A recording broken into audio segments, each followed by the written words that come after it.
محترم بچې د الله لوی نعمت ته چې چاته ورکی او دا د چا چې نه تاسو دنه تاسو کې چې د څومره خفګان وي خدا نعمت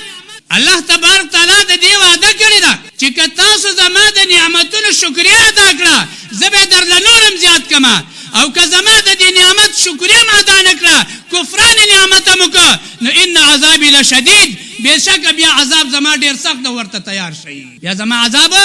ډیر سخت ده الله څه فرمای زما نعمت چې په تاسو شوی ده کله دې تاسو شکریا ادا کړه نو زه به درله نورم زیات کم کله دې تاسو شکریا ادا نه کړه کفران نعمت مو که نو ان عذابی لشدید عذاب زما بیا ډیر سخت ده اوس بچستا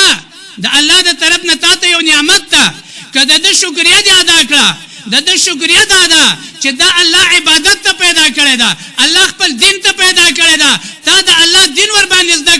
د الله کتاب دې ور باندې زده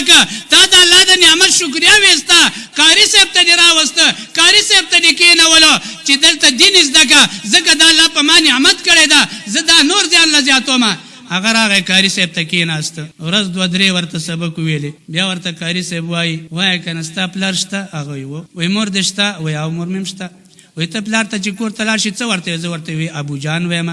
مور ته څه وایي ته امی جان وایم نه کنه داسې مه وایه کنه وای نو څنګه وایم استادجي وای داسې مه وایه دا پلار ستا چې دا د جنت د دروازو نه یوه ښایسته دروازه ده او دا مور دی چې دا هم د جنت د یو دروازې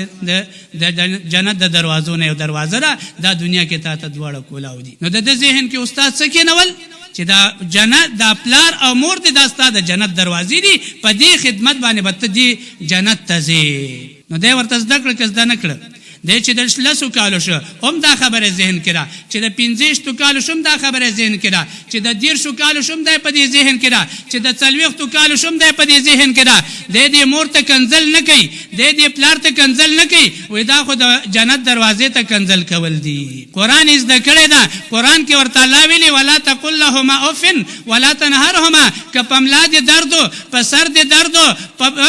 خېټه کې دې درد بچی د پلار مخ کې اوف کا درته مکوا د تکلیف نه اوب مکوا پلار دې ډېر مشفق ده مور دې ډېره مشفقه ده پتا خپکیږي خفګان ورته مرسوه ته چې د خپلې بیمارۍ نه اوف کا درته وکړي د مور دې خوب وتښتېږي چې بچي ته مې لکه چې تکلیف ده سبا پورې هغې له خوب نه ورځي ته چې اوف کا درته وکړي پلار دې وایي بچي ته مې تکلیف ده پلار نه دې بیا خوب نه ورځي بچي خپل ځان باندې تکلیف تېر کا که په سر درد ده که دې په خېټه درد ده که په هر ځای درد ده خوله دې بنده که اوف مه کوه مور ته تکلیف رسي مور ته تکلیف ورنه کړي پلار ته تکلیف رسي پلار ته تکلیف ورنه کړي ووایه د قرآن تعلیم ډېر ښایسته تعلیم نه ده چې هغه د دې نه تا بندوي چې ته د درد تکلیف اوف مه کوه نو دا ورته وایي چې په دې سر یې په ډانګ ووهه دا ورته وایي چې په لته یې ووهه